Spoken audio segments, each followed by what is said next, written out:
Sriningsih, 55 tahun, dan ibunya Margi, 90 tahun, seorang anak dan ibu di Desa Tubanan, Kecamatan Kembang, Kabupaten Jepara, Jawa Tengah, menjadi korban pembakaran.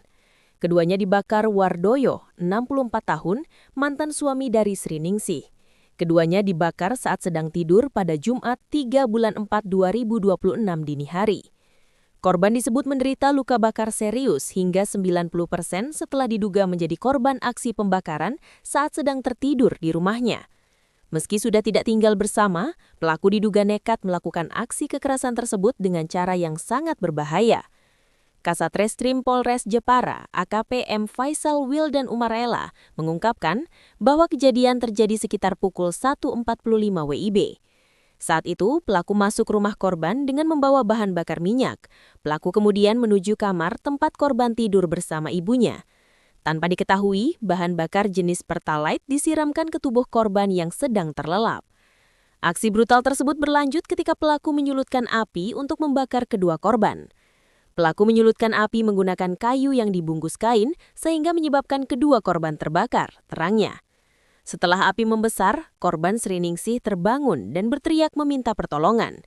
Teriakan tersebut mengundang perhatian warga sekitar yang langsung datang untuk membantu. Warga berupaya memadamkan api sekaligus mengevakuasi kedua korban ke rumah sakit untuk mendapatkan penanganan medis. Warga sekitar datang untuk membantu memadamkan api dan melarikan korban ke rumah sakit, ujar dia. Saat ini kasus tersebut masih dalam penanganan pihak kepolisian untuk mengungkap motif dan memastikan proses hukum terhadap pelaku.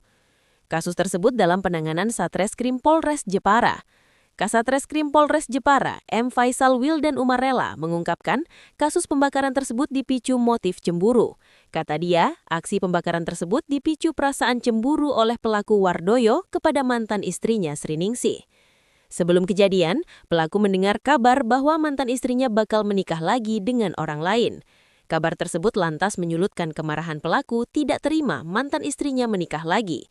Wardoyo lantas melakukan aksi nekat dengan membakar mantan istrinya sekaligus mantan ibu mertua saat sedang tidur.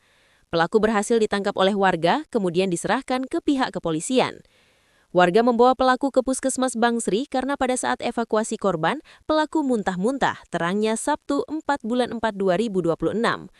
AKP M. Faisal Wildan menuturkan, pelaku pembakaran sempat dilakukan pemeriksaan kesehatan di Puskesmas Bangsri.